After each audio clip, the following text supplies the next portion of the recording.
तो 15th question देखते हैं। 15th क्वेश्चन में आपसे कह रहा है कि for what value of n, कह रहा है एन की किस वैल्यू के लिए आपसे कह रहा है क्वेश्चन। मैं लिख नहीं रहा हूं, आप लोग बुक लेकर के बैठे होंगे आई होप अपने साथ एनसीईआरटी की। तो कह रहा है for what value of n, कह रहा है एन की किस वैल्यू के लिए आपसे पूछ रहे हैं, एन की किस वैल्यू के लिए। मतलब आपसे यहाँ पर उसने साफ साफ बोल दिया एन की वैल्यू बताओ, उसका नेक्स्ट रिप्लाई बाद में देते ना, एन की वैल्यू बताओ। तो कह रहा है आपसे कि for what value of N are the nth term of 2 AP, 2 AP दे रखी है आपको एक एपी 1 दे रखी है, एपी 1 आपको दे रखी है मान लो 63 और 65 67 ये दे रखी है, और एक और आपको एपी 2 दे रखी है, आप यहाँ पर 2 लिख दो। तो एपी 2 दे रखी है आपको 3 10 और 70। कह रहा है आपसे for what value of N are the nth term of nth term of 2 AP, इस एपी का और इस एपी का nth टर्म इक्वल होगा। देखो क्या लिखा है, वो आपसे कह रहा है कि एन की ऐसी वैल्यू बताओ कि आप इस एपी की वो वाली टर्म निकाले, मान लो एन की वैल्यू मान लो 15। तो वो कह रहा है कि आप इस वाली एपी की A15 निकाले और इस वाली एपी की भी A15 निकाले, तो दोनों क्या आने चाहिए, टर्म इक्वल आनी चाहिए। आपसे कह रहा है कि एन की ऐसी वैल्यू बताओ कि इस एन की ऐसी वैल्यू बताओ कि यहाँ पर हम एन की वैल्यू निकाले, एन यानी एन की जो भी वैल्यू आएगी या A15 और A15 दोनों बराबर आ जाए। क्या पता होगा एन की वैल्यू वो हमारी 17 हो, तो हमारे पास क्या कहना चाह रहा है वो कि A17 इस वाली एपी की A17 यानी इस वाली एपी की 17वीं टर्म और इस वाली एपी की 17वीं टर्म दोनों क्या आ जाए, बराबर है। वो ये कहना चाह रहा है कि वो आपसे कह रहा है कि एन की वैल्यू बताओ, एन की ऐसी क्या वैल्यू होगी कि इस एपी की और इस एपी की वो वाली टर्म इक्वल हो। मतलब इस वाली एपी की कौन से नंबर की ऐसी टर्म है जो इस वाली एपी की उस नंबर की टर्म के इक्वल होगी, आपको वो एन की वैल्यू बतानी है। तो देखिए ज्यादा समय बर्बाद ना करते हुए मैं आपको समझाने की कोशिश करता हूँ, ठीक है। देखो मैं कह रहा हूं कि इस वाली एपी की यहां पर कोई टर्म ऐसी है जो इस वाली एपी की यहां की टर्म के इक्वल है, समझ गए। मैं कह रहा हूं इस एपी की कोई टर्म यहां पर ऐसी है जो इस एपी की इस टर्म की, तो मुझे नहीं पता ना कौन सी टर्म है, मैंने मान लिया वो x है। मैंने कहा इस वाली एपी में कोई टर्म ऐसी है x आएगी और इस वाली एपी में भी कोई ऐसी टर्म है जो x आएगी।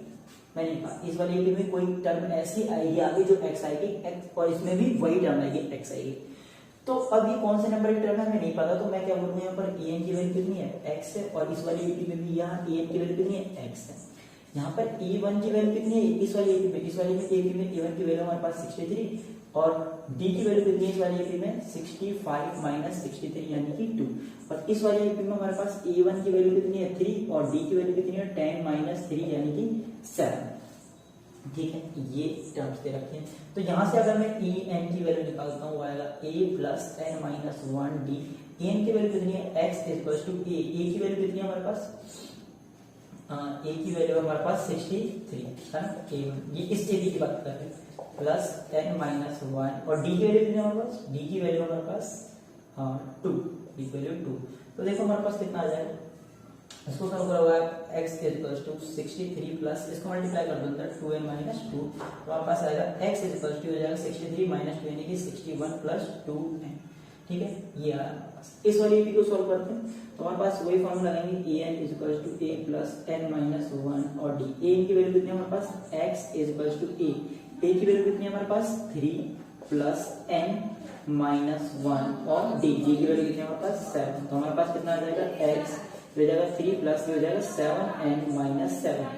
x की वैल्यू आएगा हमारे पास ये हो जाएगा 7n 3 और ये माइनस 7, तो कितना हो जाएगा माइनस 4। तो देखो ध्यान से x और x दोनों क्या आपस में बराबर है, तो इक्वेशन 1 है और मान लो इक्वेशन 2 है, दोनों इक्वेशंस को हम इक्वल रखेंगे, x की ये वैल्यू है और ये भी x की वैल्यू है, तो दोनों को मैं इक्वेट करूंगा तो मैं क्या लिख सकता हूँ, मैं लिख सकता हूँ 61 plus 2n equal to 7n minus 4। हमारे पास कितना आ जाएगा यहाँ पर 61, ये माइनस का 4 इधर आएगा प्लस में, और इधर आएगा हमारे पास 7n, ये प्लस का इधर आएगा माइनस का 2n, तो ये हो जाएगा हमारे पास 65 इक्वल टू 5n और ये मल्टीप्लाई से इधर आ जाएगा डिवाइड में, तो 65 ऊपर में 5 इक्वल टू आ जाएगा हमारे पास n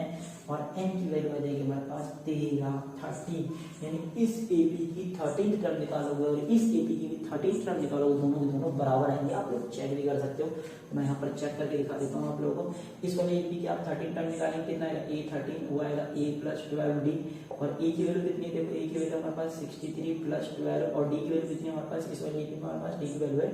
2, तो हमारे पास आएगा 63, ये हो जाएगा हमारे पास 24, और इसको आप ऐड करेंगे 3 और 4 कितना हो जाएगा 7, और इधर आएगा 8, यानी इस वाली एपी की जो 13 टर्म है कितनी 87। आप लोग इस वाली एपी की भी 13 टर्म चेक कर सकते हैं कितनी आ रही है, आप चेक करेंगे यहाँ पर आएगा A13 equals to A plus 12D। A की वैल्यू कितनी दे रखी है आपको 3 दे रखी है प्लस 12, और डी की वैल्यू आप लोग कितनी दे रखी है 7 दे रखी है। आप लोग जब इसको सॉल्व करेंगे हमारे पास आ जाएगा 12 7 84, और 84 में 3 ऐड करेंगे कितना आ जाएगा 87। आप लोग चेक कर सकते हैं कि दोनों एपी की, इस एपी की भी 13 टर्म 87 आ रही है, इस वाली एपी की भी 13 टर्म 87 आ रही है। तो यही आपसे कह रहा था कि इस और इस एपी के लिए एसईएन की वैल्यू बताओ, एसईएन की वैल्यू बताओ कि उनकी nth टर्म इक्वल हो, यानी कि इसकी 13 टर्म और इसकी 13 टर्म इक्वल है, यानी कि n की वैल्यू कितनी है 13 है। तो आई होप आप लोगों को समझ में